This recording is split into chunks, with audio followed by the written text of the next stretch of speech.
मुक्ति जब हम पकड़ लेते हैं तो फिर जल्दी जल्दी छोड़ते नहीं, अपना के ही छोड़ते हैं। जो निकल के भारी पीड़ा की वजह से बाहर भगवान क्षेत्र में लटके चले गए, विशाल रूप धारण किया और मथुरा की ओर भागने लगी।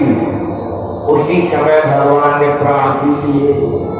उसी जाति कहा हो, अब मामा के घर पे नहीं पहुंचोगी, अब आ गई हो तो यही नंबर लगेगा। प्राण दिए, पूतना धाम से मृतक होके गिरी। इतना बड़ा शरीर है कि एक योजन में बाघ था बाबा नंद का, सारा बाघ टूट के नष्ट हो गया। मैंने पूतना का शरीर 4 कोस था, 1 योजन। अब कितना भारी शरीर था। अब घर में तो हाहाकार मच गया। पूतना छीने गई लाला को, अब क्या होगा, अब क्या होगा। सब हाहाकार कर रहे, दुर्गन हो रहा। तब तक कुछ बालक दौड़ते हुए आए और बोले, मैया कोई हाल हो रही है, लाला राक्षसी के तन पे खेल रहा है। सब दौड़े दौड़े गए, यत्न करके चढ़े। मैया लाला को उठा के ले आई, नहलाया धुलाया, अच्छे कपड़े पहनाए। गैया मैया के पास रह गई। गाय की पूंछ और गाय के खुर की मिट्टी से लाला की अला बना लाई। भगवान के 12 नाम बोल बोल करके गोविंद केशव हरि आदि आद 12 नाम लेकर के लाला की बला झाड़ी, क्योंकि मृतक शरीर पे पड़ा रहा, छूत की बीमारी न लग जाए। मैया लाला को दुग्धपान कराने लगी। गांव वाले बोले, भैया ये पूतना तो मर गई, इतना विशाल शरीर है। क्योंकि शरीर ज्यादा देर टिकता नहीं जब प्राण निकलते। धनंजय नाम की जो वायु है शरीर को फैला देती है और धीरे धीरे उसमें दुर्गंध पैदा हो जाती है। तो बोले अभी सड़ेगी, महामारी फैलेगी, तो क्या किया जाए। बोले इसे जलाया जाए। बोले जलाएंगे कैसे, ये तो इतनी बड़ी है, इतनी बड़ी चिता बनाए, कैसे इसे चिता पे रखोगे। तो बोले ऐसा करो, अपने अपने घर से उठाए जाओ कुल्हाड़ी, हथिया, फरसा, पका, जिनके पास जो औजार हो, और छोटे छोटे अंग काट काट के जलाओ। ऐसे ही किया गया, छोटे छोटे टुकड़ों में अंगों को काट के जलाया गया। सुखदेव भी कहते हैं, राजन जब पूतना जली तो उसके शरीर से हवन की सुगंध निकली। हवन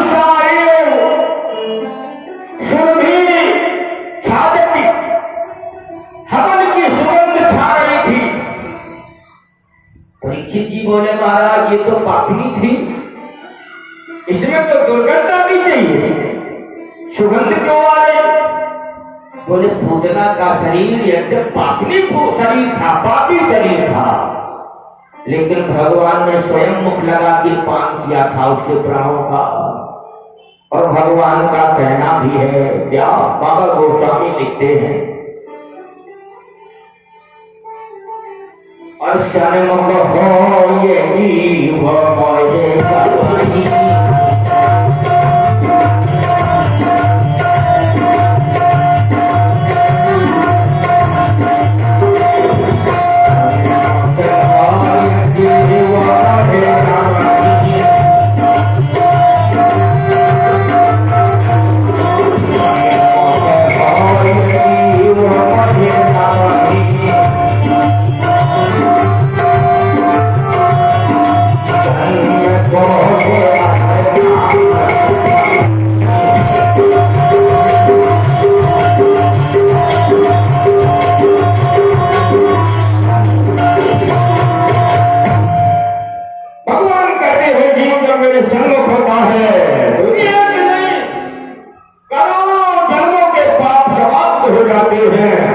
इसलिए पूतना पापनी नहीं, अब तो वो पालनी हो गई है। इसलिए उसके शरीर से सुरभि गंधम छादती, निष्पन्न पैदा हो रही थी। कभी परमहंस को देखना, असली परमहंस होगा तो उसके शरीर से, उसके मन से दुर्गंध नहीं आएगी। यही परमहंस की पहचान है। नहीं तो पागल और परमहंस में कोई अंतर नहीं, पहचानना बड़ा कठिन।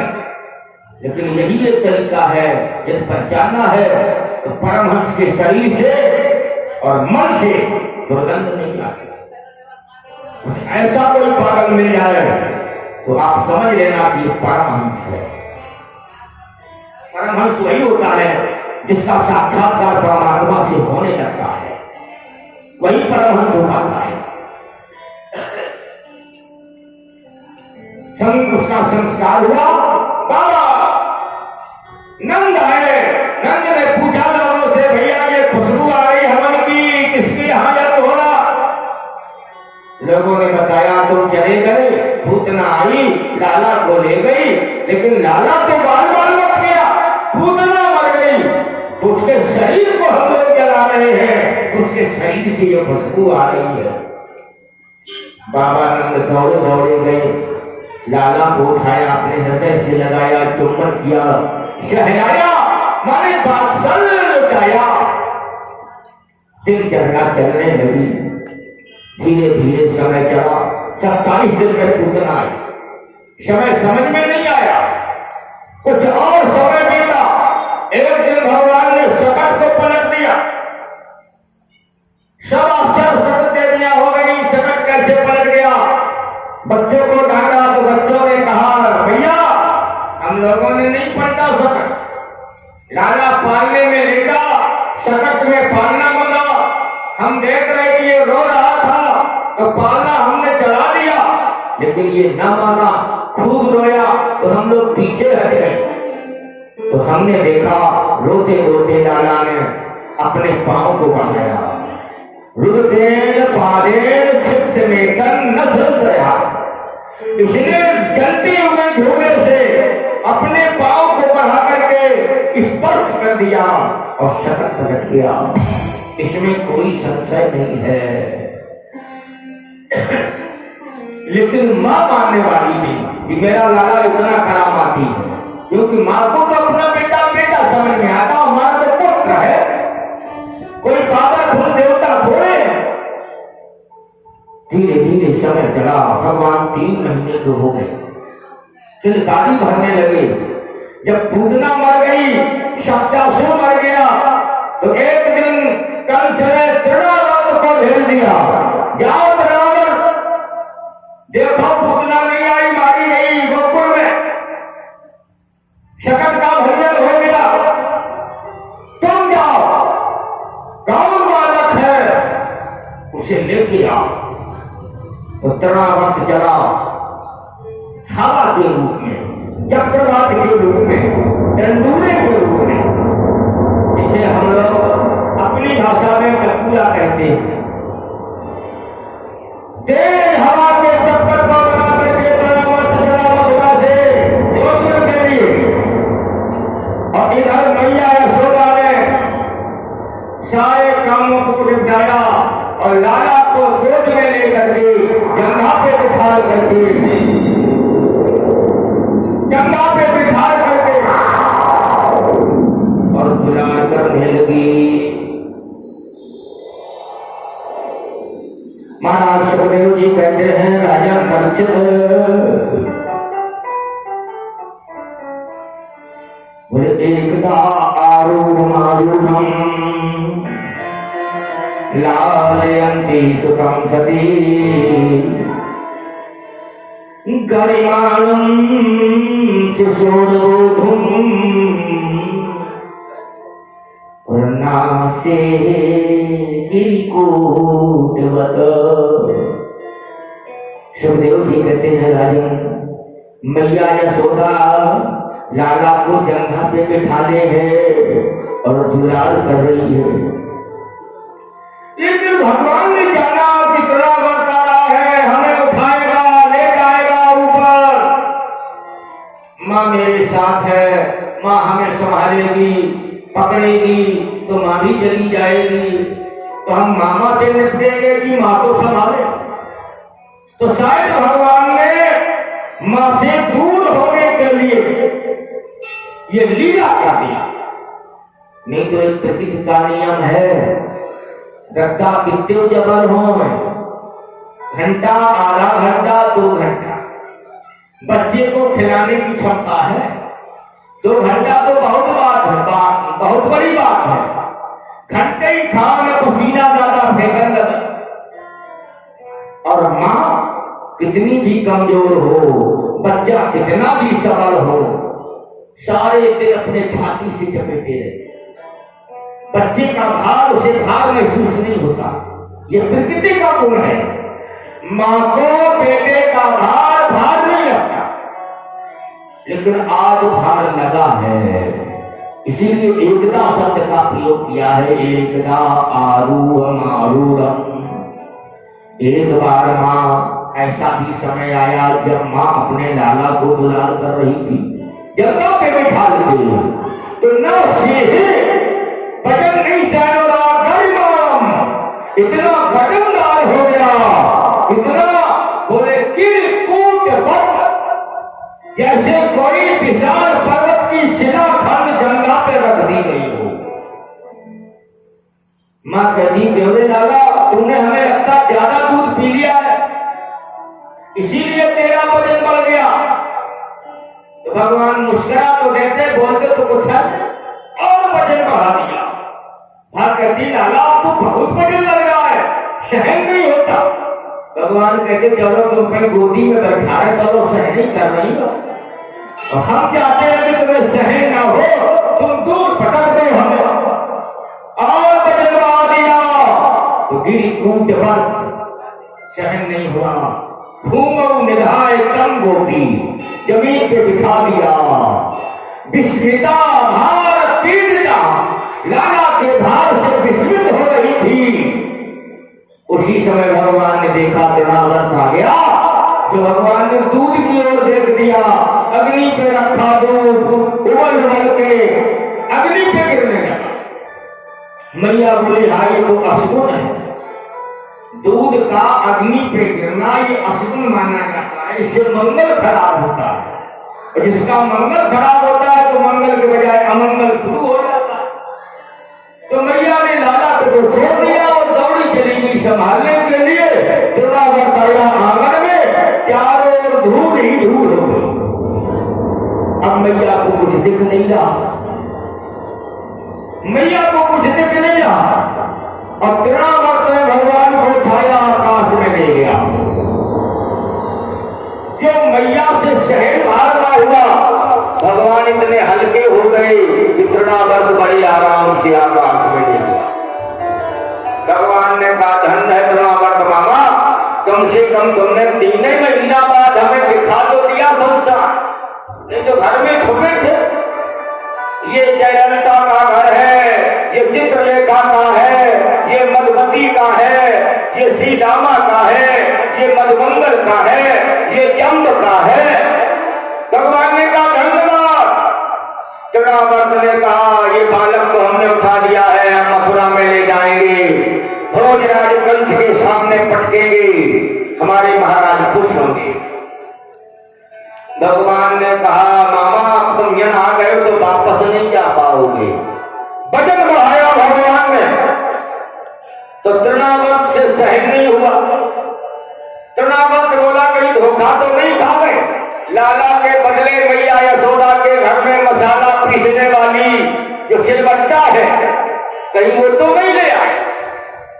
भगवान बोले मूर्ख, दुनिया हमें पत्थर में देख लेती है, हम भगवान हैं। मंदिर मंदिर लोग जाते और पत्थर की मूर्ति में भगवान का दर्शन कर लेते हैं। और तू इतना बुद्धू है कि तू हम सजीव चेतन है और तू हमें पत्थर देख रहा है, इसका मतलब तेरी खोपड़ी में पत्थर समाया है, तो तेरी खोपड़ी हम पत्थर पे ही पटकेंगे। और इतना कह के भगवान ने गला पकड़ लिया। गल ग्रहण निश्चेष्टो दैत्यो निर्भित लोचना। भगवान ने गला दबाया, इतना दबा दिया कि दैत्य की दोनों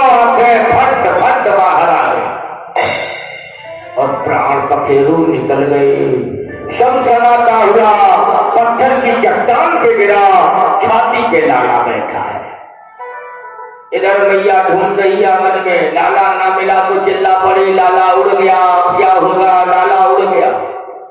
हाहाकार मचा था। फिर कुछ ग्वाल दौड़ के आए, अरे मैया तू यहाँ दौड़ रही, लाला नगर के बाहर एक दैत्य के छाती पे खेल रहा। दौड़ी दौड़ी गई और लाला को उठा लाई, नहलाया धुलाया, बला झाड़ी और स्तनपान कराने लगी। मां भयभीत थी तो सोच रही थी लाला को कहीं को छोड़ न जाए, रोज कोई न कोई आपत्ति। तो भगवान ने स्तन में दांत लगा दिया, पीड़ा हुई तो मन भटक गया और चिल्ला के बोली, अच्छा तो तू तेरे दांत भी हो गए, चल दिखा। तो भगवान दांत नहीं दिखा रहे क्योंकि जानते हैं मेरे मुंह में तो ब्रह्मांड है, अब हम माँ को मुंह दिखाएंगे तो ब्रह्मांड दिख जाएगा। लेकिन माँ सो माँ, भले ब्रह्मांड नायक हैं, बालक बन के आए हैं तो माँ की तो चलेगी, बालक पे माँ की चलेगी। वैसे तो लाला की सारी चिंता माँ चलाती है, लेकिन यदि माँ अपने पे आ जाए तो बच्चे को भी माननी पड़ती। जबरदस्ती मुंह डाल दिया खो। तो भगवान ने सोचा कि अब नहीं बनेगी बात, अब तो मुंह खोलना पड़ेगा। सो भगवान ने मुंह खोल दिया तो यशोदा मैया को मुंह में दांत वात नहीं दिखे, पूरा ब्रह्मांड दिखने लगा, पृथ्वी दिखने लगी, तारे, आकाश, सूर्य, चंद्रमा, नदियां, पेड़, उसी में पृथ्वी है, पृथ्वी पे गोकुल है, गोकुल में यशोदा है, यशोदा की गोदी में लाला। मैया आंखें में मिलाने लगी, हाय तो कहा है हमारे लाला के मुंह में, मेरी निगाह में कोई गड़बड़ी है या ये कोई माया है। तो आंखें बंद कर ली, भगवान ने मुंह बंद किया, अपना विराट दर्शन तो करवा दिया लेकिन माया से विस्मृत कर दिया, देखा और भूल गई। नहीं तो यदि याद बना रहे कि ये तो ब्रह्मांड है, हमारे लाला के मुंह में ब्रह्मांड आया, तो मां तृप्त व्यवस्था समाप्त हो जाती। जो बेटे का और मां का प्रेम था वो हल्का पड़ जाता। इसलिए भगवान तो नर लीला करने आए थे तो मां के मन की बात माया से विस्मृत कर दी। बोलो भक्त और भगवान की। आगे भगवान के नामों की कथा है। तो चलो भाई, हमारा तो समय हो गया, हमारे विकास महाराज जी का समय चालू है, तो हमारे भैया जी से बढ़िया सा भजन सुने और तब तक प्रकाश जी आपके मंच पे पधार रहे हैं, उनके द्वारा आगे की कथाओं का आप लोग आनंद लेंगे। बोलो भगवान भगवान की। और वैसे तो हम परिचय के तो मोहताज नहीं हैं, सभी लोग जान रहे हैं। इसी आवास विकास में काली गेस्ट हाउस उधर पीछे पूरब साइड में निवास है, वहां मिलते हैं। और नहीं तो चैंपियंस अकेडमी का एक हमने और संस्थान खोल रखा है जिसमें बच्चे अपनी पढ़ाई करते हैं। यहाँ ना मिले तो वहां मिलते हैं चैंपियंस अकेडमी में। दो ही जगह हमारा स्थान है, तो आपको यदि आवश्यकता पड़े तो आप कहीं भी मिल सकते हैं। बोलिए भगवान भगवान की।